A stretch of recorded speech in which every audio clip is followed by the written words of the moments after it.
Wu-Tang Forever. Wu-Tang Forever turns 25 years old today. Wu-Tang Forever dropped 1997, June 3rd, and it was a double disc touch 5, led by the lead single of Triumph. And I would say, was this the third double disc in hip hop history? It's 1997, so yes. Okay. We did this last year on the anniversary, but we didn't have as many followers as we have now. And I kind of want to do this again, right? And see how different things turn out. What if Wu-Tang Forever would have been one disc? Oh, are we doing that again? Let's do that again. We can. Wu-Tang Forever as one disc. How many songs do you want on this disc? Are we saying, let's just say 13 songs. David Robinson, y'all are bugging. What'd you say? How many songs? Let's say 13 songs. I want to say how many. Hold on. How many songs are there total? Yeah, get the likes up so we can get this thing going through the algorithm. Press the likes, get the likes up, hit the subscribe, like and subscribe. How many songs are on here total? Because we talking about Wu-Tang now. Songs on his total is 27. Is that the actual number, or is that the actual number of songs? That's the actual number with skits and everything. How many skits we got on here? We got Papa Wu. We got this intro here. We got Black Shampoo. Yeah. So I'm thinking about like 24. So I'm cool with 14. 14. Let's do 14. How many is Enter the Wu-Tang? I think that's a fair way to do it. I was thinking that too. Into the Wu-Tang, I think it's shorter than that. 13, right? Yeah, I think it's something like that. That's why I said cool 13. 13. You said 12. I said 14. 13's right now. No, I said 13. Oh, you said 13? I'm cool with 13. That's like Into the 36 Chambers. Okay. All right, well. Okay. What are we keeping? Reunited? I don't think that's a question. All right, Reunited. Double LP World Excited. Damn right. Let's go. That's my man Hub's favorite Jizza verse on the album. Incredible. He's like, because Jizza's amped up on the verse. He told me that when we was in high school. He's like, no. He's like, he's hyped up on there, Coop. You never hear Jizza hype like that. What about For Heaven's Sake? Oh, yeah, we're keeping that. That's that. That got busy on there. Yeah. Yeah. Wu-Tang. Wu-Tang. Yeah, I remember all this like yesterday. My rap style swing like Willie Mays. My eyes purple haze. My solar rays are burned through shades. I was Scary Hours. I mean, that's a no-brainer for me. Scary Hours is actually my favorite song on here. Visions. Nah, we can scrap that. We can scrap Visions. Okay. Yeah, listen. I think it's a good song, but we can scrap. What's the people say? Because we only keep them because we literally losing like 11 tracks pretty much or something like that. Yeah. How does Wu-Tang get? I'm somewhere in the middle. Can we let's circle scrap that? It. We'll put that to the side. Yeah. We'll put. I think we could scrap it honestly. If we scrapped Visions, Severe Punishment I think can go. Yeah. Older Gods is staying. Oh yeah, Older Gods is staying. What about Maria? That's an interesting. Yeah, you like Maria. It's Old Dirty being Old Dirty. But yeah, we can scrap it. I'm cool with that. Yeah, I'm cool with that. Better Tomorrow can go. About time. Good Lord. It's yours. It's yours gotta stay. I know you don't like It's Yours like that. No, I'm cool with It's Yours staying. Okay. Machine gun rap for all my niggas in the back. Stadium packed, linebacker nigga, flash gas, see through yellow lines, rock a fly jersey in the summertime. God. Magic Marker rap, bleed, Benadine. This thing's fire. All right. Okay, Mike. Okay, it's yours. The world in the palm of your hand. Double LP by Wu-Tang Clan. Triumph. It's yours. I mean. Yeah, okay. Impossible stays. Come on. Yeah. Yeah. Little Ghetto Boys. No, I don't think it's gonna make the cut. I don't think it's gonna make the cut either. What about Deadly Medley? I don't think that's making the cut either. Me either. The City? I like Deck on there, but I don't know. Yeah. I don't like Stevie Wonder remakes from rap artists either, even from Wu-Tang Clan, even though it's Wu-Tang Forever. Wu-Tang actually loves Stevie because, Cold World is Stevie too. Of course. Yeah. That's Rocket Love, right? Isn't that Rocket Love? Mm-hmm. The Projects. No. I love the beat to Projects, but no. Bells of War. Yes. Mm-hmm. Bells of War is big. Bells of War might be my favorite beat on there. What do you think about the beat to Bells of War? I love Bells of War beat. It's not my favorite beat on there, but it's up there. The MGM. I don't think you already know how to feel about the MGM. You need that Ray and Ghost back and forth. Yeah, you do. Need that in your life. I'm sorry, dog shit is a yes for me. It is. I love dog shit. And hold on. And I don't care if you like it or if you don't like it, quite frankly. You're going to give me my old dirty bastard fix on this Wu-Tang Forever. Right. This Wu-Tang Forever. All the members. Duck Season. Yeah, I like Duck Season. Love me some Duck Season. That's one of the better beats on there, too. I like Hell's Wind Staff. I love me some Hell's Wind Staff. Get your head crashed from my Hell's Wind Staff. Deck went wild on there, too. They all went wild on there. Ghost went snapped on there, too. Meth snapped on there, too. That's what I'm saying. Ray's on there, too. That's the lineup. I love it. That lineup. Mm-hmm. LP Hell's Wind Staff, I love just for the lineup. LP says likes are cool, subscribers are better, y'all. Yeah, go ahead and subscribe because I know it's probably a lot of people who watch the lives that might not be subscribed. Make sure you hit that button, hit that bell icon, all that stuff. So okay, Hell's Wind Staff, Heaters, that's mine, man. That's probably where it's going to end. That's 13. Yeah. And Heaters is a must-have. Heaters is a must-have, and that's 13. So the ones that we had out. I guess High as Wu-Tang Get. Yeah, that doesn't make this cut. Because I was about to say Black Shampoo's better than High as Wu-Tang Get. Think so? Okay. Oh, no. That's you guys. That's the best thing you guys ever did, like in life. Do you want to force 14 or are we just going to rock with 13? That's why I was saying 14 because I kind of felt like that it was like 14 joints on there to choose from. But I'm cool with these 13 is stronger. See, now, okay, so this is what I mean about a feeling. Well, some of these first of all, the engineering on here is far superior. When I be talking about engineering, Enter the Wu-Tang sounds like it got made in the projects of Staten Island in garages and basements and bathrooms because it probably did. Right.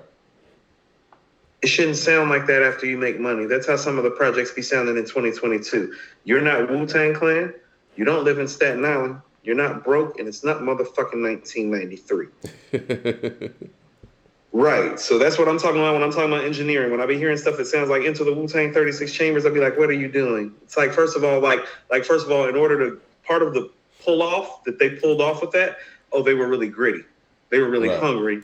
They were really grimy. It fit the feel. You got multimillionaires trying to make you think that they're gritty and they're grimy like Wu-Tang Clan. That's why it's Wu-Tang Forever, Mike. But the engineering and the production and the lyricism is up a level on Wu-Tang Forever. But what you'll find is that it doesn't hit the same in terms of those classic songs because these are all great songs. But what is the all-time great hip-hop classic on here outside of Triumph, really? Yeah. Blue Collar Hustler says, you've got to keep the intro. It's a testament to everything that Wu stands for and spiritual blueprint to the guidelines of RZA's mentality. It's a statement. I'm with that. So we can roll with these 13 and hit the intro on there too. Now, the thing is... what I'm saying is that, well, Into the Wu-Tang has 13 songs, but about 6 of the songs are like all-time hip-hop classics. Can it all be so simple? Cream. Wu-Tang Clan ain't nothing to fuck with. Protect your neck. Chest boxing. Method Man. Well, the thing I can go shame on a nigga actually and go 7 deep on you.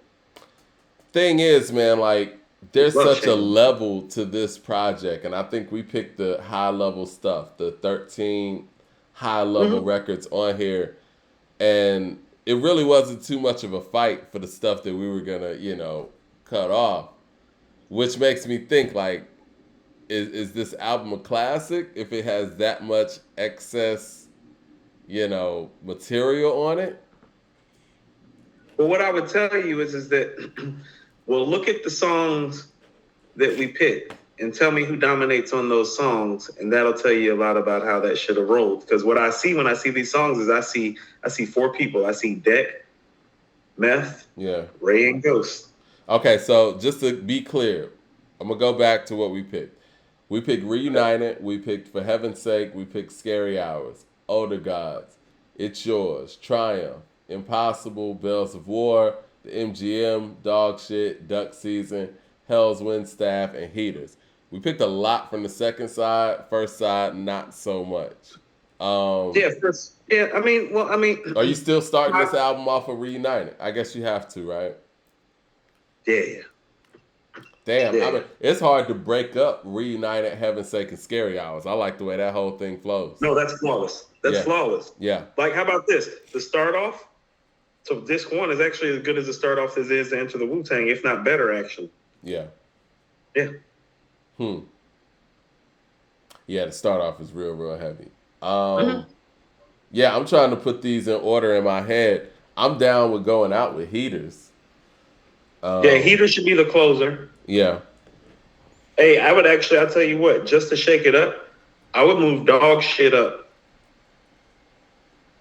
to like 4 or 5. So right after that run of Reunited, Heaven's Sake, and Cash Still Rules, I would probably roll with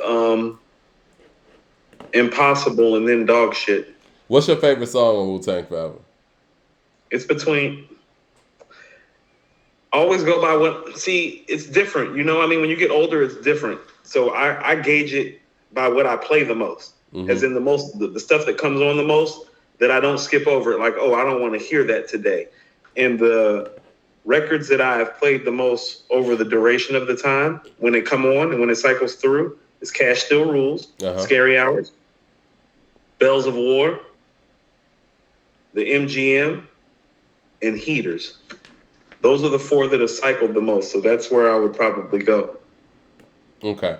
You keep freezing. You know how I feel about the MGM. The MGM, and here's why I love the MGM. On an album that's lyrically dense and the records are like 4 or 5 minutes long, but it's worth a 4 or 5 minute wrong. The MGM is 2 minutes and 40 seconds. It's super exciting. It's lyrical without being over your head in terms of you having to dissect it.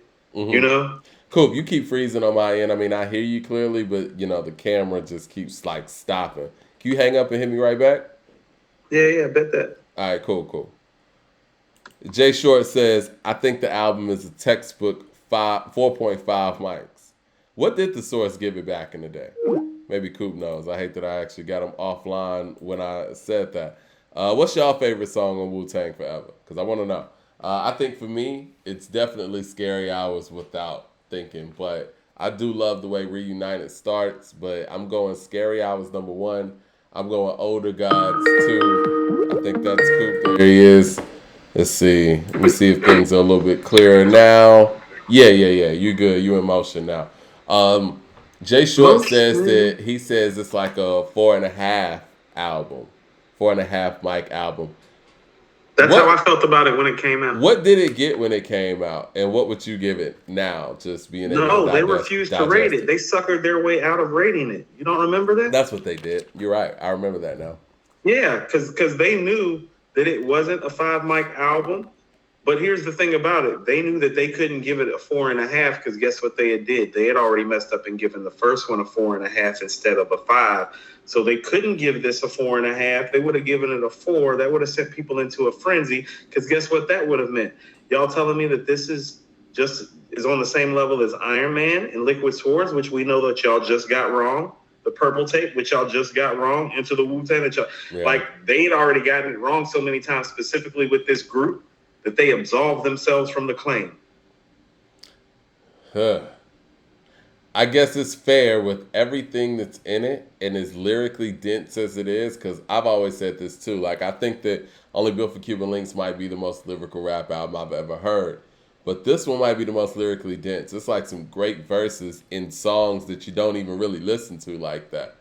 So I think that 4.5 is fair. I think 4.5 is very fair. I think they pushed the envelope. 4.5 is fair, but you know what that it does? It exposes the fact that you should have gave Iron Man 5, Liquid Swords 5, Purple Tape 5, Enter the Wu-Tang 5. Because they're clearly superior projects to this project. Iron Man's better than this project. And Iron Man is the weakest of all the ones that we've named. So that would make it those all 5s. So what, you would give Iron Man 4.75? The rest of those 5s?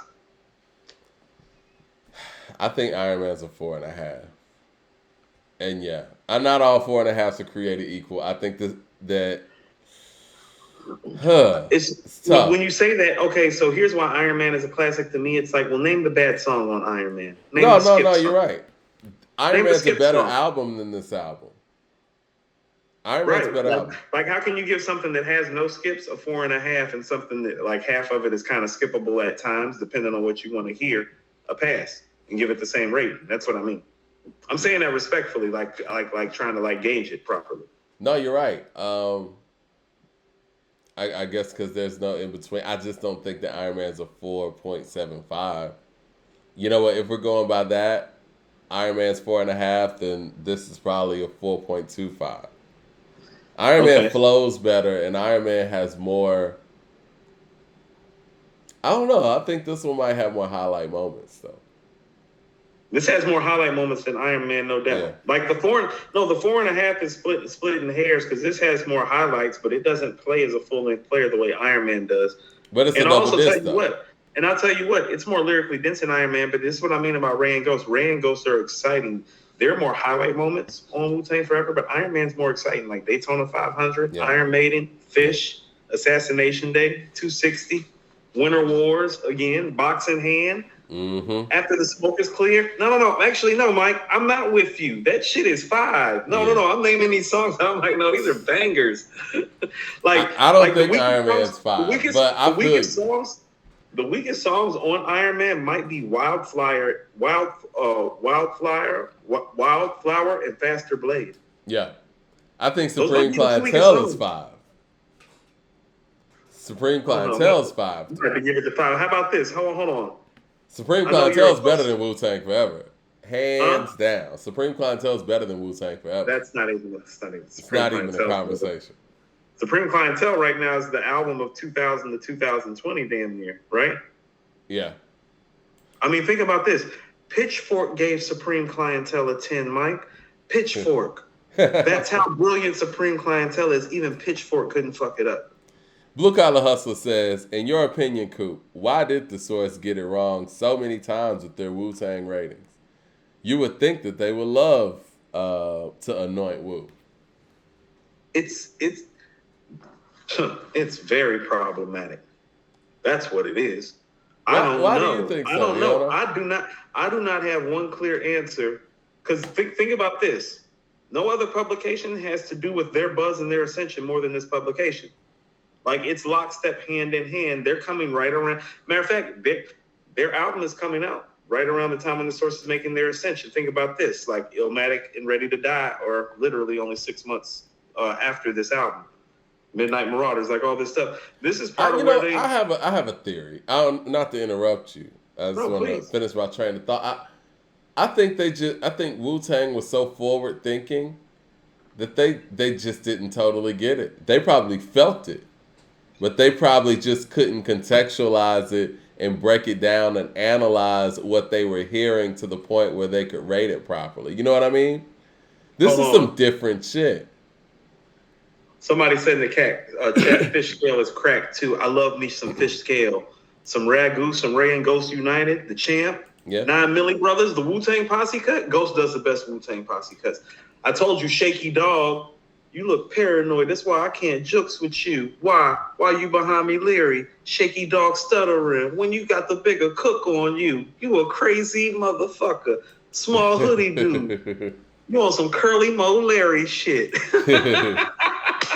DeCarlo says, Mike, y'all forgot to include the DLC, Black Rob, and You Got. Y'all on the underrated MC list. Also, 95 had better albums than 96. Per capita, at the top, yes. At the top, yes. At the top, yes. At the top, yes. Okay, I think Black Rob is underrated. I don't think he's one of the most underrated. You God, I think he's overlooked for obvious reasons. He's overlooked for obvious reasons. I think if you God's in another group, he might be a standout. He has a Sheik Luch problem. Ooh, no. Sheik knows nothing about you God's problems. No. Sheik don't know nothing about you God's problems. No, you're right. Right. Yeah. Big Mike was another one in Texas, man. A lot of people. Big Mike, player. Yeah. Big Mike's the truth. Unknown name with the super chat says because Wu-Tang was punching journalists back then. Unknown name must know that straight up. They don't even want to say their name. Yeah, it gets really real in Staten Island. I think that's another part of it too. When you think about New York hip hop in the 5 boroughs, Staten Island was an unspoken for borough. And, things are very, very regional and territorial when it comes to hip hop in New York. Brooklyn, Queens, Manhattan, the Bronx, and Staten Island wasn't even supposed to be in the mix. Even when you talk about, the people from Long Island, they kind of get slept on too. J-Dub with the super chat. Go ahead.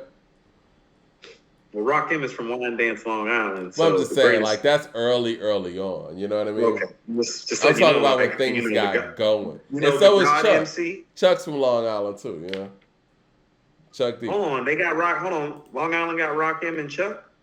Long Island got Rakim, Chuck, Rock Marciano, De La Soul, Busta Rhymes if you want to claim it. J-Dub with the super chat says, after Wednesday's pod, had to jump in today. Plug Master Ace is underrated. Solid catalog, relevant across eras. Slaughterhouse's personal classic. Yes, Master Ace is underrated as well. Go ahead. I was about to say, Master Ace is one of the people that we actually have lined up next. Yeah. Some of the people that y'all already named, we already have lined up, actually. Most of the people y'all named, we have lined up. I think Sheik is the only one that we don't have lined up yet that people said.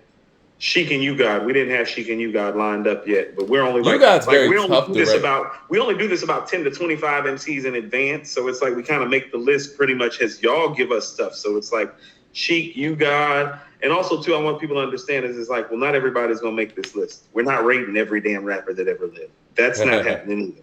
So just because you're partial to somebody, it's like we are weighing it on a scale and understand we're about 35 MCs in. Mm-hmm. So it's like you all need to start thinking it's like this is a big, big wide game and who belongs on these lists because y'all are gonna have a lot to say about like the people that we rate.